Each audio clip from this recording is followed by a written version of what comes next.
Le second livre des rois, chapitre 3. Joram, fils d'Akab, régna sur Israël à Samarie la 18e année de Josaphat, roi de Juda. Il régna 12 ans. Il fit ce qui est mal aux yeux de l'Éternel, non pas toutefois comme son père et sa mère. Il renversa les statues de Baal que son père avait faites, mais il se livra au péché de Jéroboam, fils de Nébat, qui avait fait pécher Israël, et il ne s'en détourna point.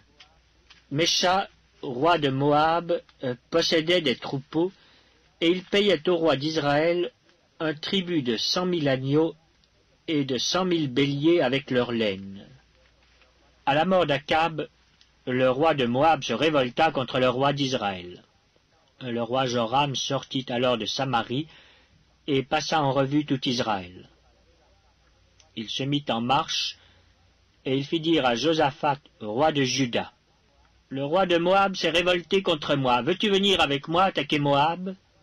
Josaphat répondit, « J'irai. Moi comme toi, mon peuple comme ton peuple, mes chevaux comme tes chevaux. » Et il dit, « Par quel chemin monterons-nous » Joram dit, « Par le chemin du désert d'Édom. » Le roi d'Israël, le roi de Juda et le roi d'Édom partirent, et après une marche de 7 jours, ils manquèrent d'eau pour l'armée et pour les bêtes qui la suivaient.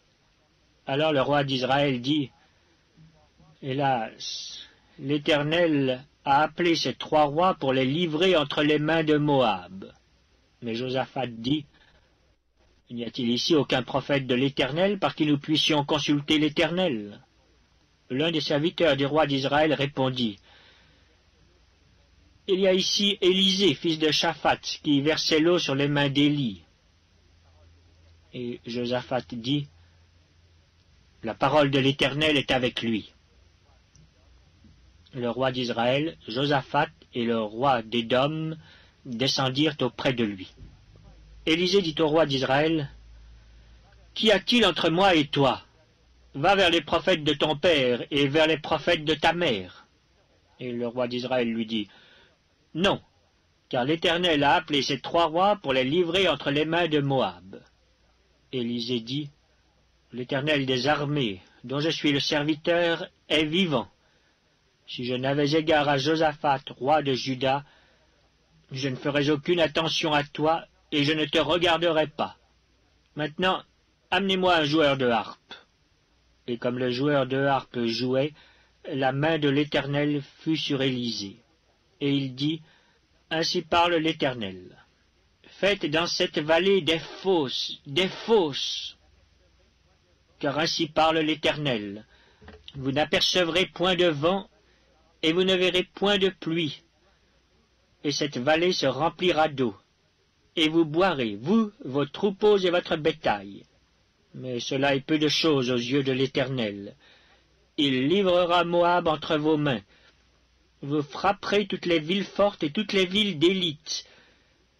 Vous abattrez tous les bons arbres, vous boucherez toutes les sources d'eau, et vous ruinerez avec des pierres tous les meilleurs champs. » Or, le matin, au moment de la présentation de l'offrande, voici l'eau arriva du chemin d'Édom, et le pays fut rempli d'eau. Cependant, tous les Moabites ayant appris que les rois montaient pour les attaquer, on convoqua tous ceux en âge de porter les armes, et même au-dessus, et ils se tinrent sur la frontière.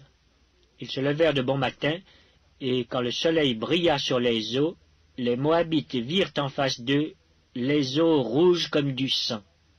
Ils dirent, « C'est du sang. » Les rois ont tiré l'épée entre eux, ils se sont frappés les uns les autres. Maintenant, Moabites, au pillage ! Et ils marchèrent contre le camp d'Israël. Mais Israël se leva et frappa Moab qui prit la fuite devant eux. Ils pénétrèrent dans le pays et frappèrent Moab. Ils renversèrent les villes, ils jetèrent chacun des pierres dans tous les meilleurs champs et les en remplirent. Ils bouchèrent toutes les sources d'eau, et ils abattirent tous les bons arbres. Et les frondeurs enveloppèrent et bâtirent Kir-Hareset, dont on ne laissa que les pierres. Le roi de Moab, voyant qu'il avait le dessous dans le combat, prit avec lui 700 hommes tirant l'épée pour se frayer un passage jusqu'au roi d'Édom. Mais ils ne purent pas. Il prit alors son fils premier-né, qui devait régner à sa place, et il l'offrit en holocauste sur la muraille. Et une grande indignation s'empara d'Israël, qui s'éloigna du roi de Moab et retourna dans son pays.